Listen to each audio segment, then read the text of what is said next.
Hey everyone, Shadowwraith back again, this time with a set of quick tips for the Proving Grounds GM Nightfall. And if you're trying to farm the Palindrome, Adept, and Cannon, my first piece of advice would probably be to try to do it a different week. Maybe next time it comes around, I think Insight Terminus is going to be the GM. I think that GM is going to be a lot more farmable than this one. This one's tough and it's long, but hey, if you want to farm it, go for it. All right, first tip, if you want to just do this fast and you're going for the clear, not platinum, you can sparrow over here to the left side without killing all the other champions, and then you've got some pretty good cover from behind this rock. As far as subclasses are concerned, there's a lot of options here. You could run Well of Radiance Warlock with Phoenix Protocol, Ursa, Furiosa, Sentinel Titan for the Banner Shield, Invis Hunter, or even a Geomag Chaos Reach Warlock for the high DPS. We're running two top tree Void Hunters for the invisibility, one with 6 Coyote and one with Aeon Gauntlets, and then we're running a middle tree Void Sentinel Titan with Ursa Furiosa for the Banner Shield. For weapons, I'd recommend running 2 Anarchies, or if you don't have Anarchy, maybe 2 Xenophages instead, and 1 Skyburner's Oath so that you can cheese the boss shields. Other than that, just make sure you have anti-barrier snipers and unstoppable options that cover all 3 shield types, because the named champions in the strike can spawn with any of the 3 shield options. All right, the reason we're running Skyburner's Oath is because you can cheese these shields. Do not, I repeat, do not run Anti-Barrier Scout mod. That will mess up Skyburner's default perk. When you're shooting this, you should see no damage numbers, and you should not see immune. It may take 2 or 3 mags, but it should pop the shield. Once you finish the champion, you'll clear a couple more ads from the hallways, and then you'll come to the tank room. In the tank room, we have our Titan Pop Banner Shield, and then we take out the snipers on the top left and the top right. Don't jump up to these platforms. It'll spawn flanks behind you if you stay up there for too long. And then the rest of the room is pretty chaotic. You'll have Interceptor pilots, barrier champions, and named champions all shooting at you. The named champions can either be solar shielded, void shielded, or arc shielded, so just watch when they spawn. Once Banner Shield runs out, try to bait the ads to the center, and then we drop a tether there, and then we try to clear as many of them as we can from behind this little shield wall on the left, because it gives us some pretty good cover. As you're clearing stuff, try to focus fire the barrier champions. That'll make it a lot easier to kill the rest of the ads, because you won't be getting hit by flash grenades all the time. For the interceptors, what we found works best is if we had someone with Void stand on the far side and then have someone else draw their aggro, and then the person with Void would pop the interceptor pilot's shield, and then we could take out the interceptor pilot pretty easily.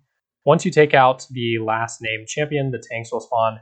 These are probably the worst thing in the strike, in my opinion, because they can kill you from so far away. So do what you can to damage them down with whatever you've got. And then if it gets too crazy, jump up onto the shield wall, and then you can actually jump back up into this hole. And then you can clear ads from up here if you need some coverage. You can take your time, see where things are from up here, jump down and revive your teammates with invisibility if you need to. This is basically a safe spot where you can invis back down, drop some Anarchy, jump back up, and then stay safe while the Anarchy ticks. Once you take down one of the tanks, it gets a lot easier to kill the second tank, and once both tanks are down, it's fairly simple to clear out the rest of the barrier champions and named champions.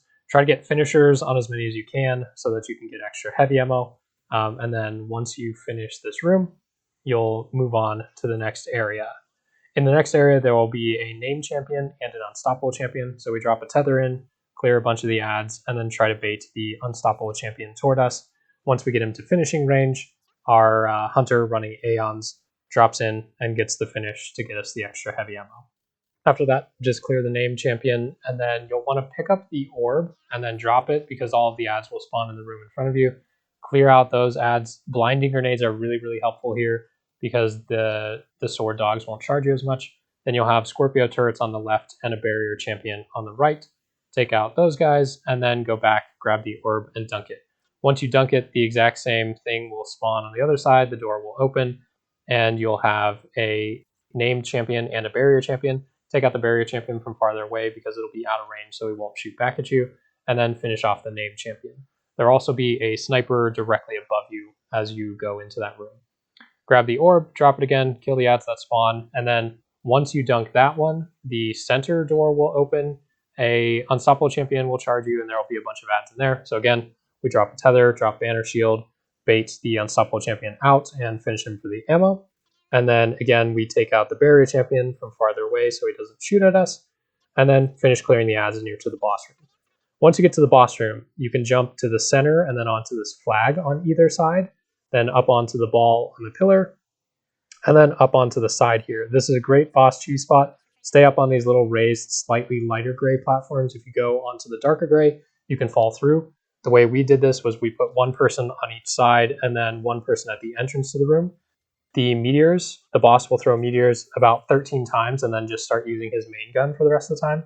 The meteors will always track the closest person, so having one person on each side meant the boss was always going to be shooting at one of us up on top, and then we would just back off and the meteors would hit the wall and we'd be fine. Once the boss gets to 2/3 health, he'll spawn 2 unstoppable champions. You can take those out. He will also spawn his shield again, and then you can use Skyburner's Oath to finish it, or if you're not running Skyburners, you can invis in with a hunter and stick 1 Anarchy to it. If you do more Anarchies, a lot of the times it won't do damage, so try to stick with just 1 Anarchy, and it'll take you 2 tries. Once you get the boss down to 1/3 damage, he does the exact same thing. So if you drop 1 Anarchy shot into the middle of the circle when he jumps up, the Anarchy will be ticking and help take down the barrier earlier. If you're running out of ammo up here, don't worry. You can see in this clip, the game actually refunds you ammo eventually. Just use as much of it as you can, and then take your time. You should be able to clear him out pretty easily from up here. In his final damage phase, he just starts jumping around the arena. If anybody's downstairs, he will chase them around. So if you have an invis hunter down there, you should be okay. But again, take your time. You're at the very end of the strike. Just burn him down. As always, if you have questions, feel free to drop a comment below and I'll do my best to answer them. Thanks for watching. Hopefully this was helpful. If you enjoyed the content, I would really appreciate the like and the subscribe. Thanks for watching and catch you all next time.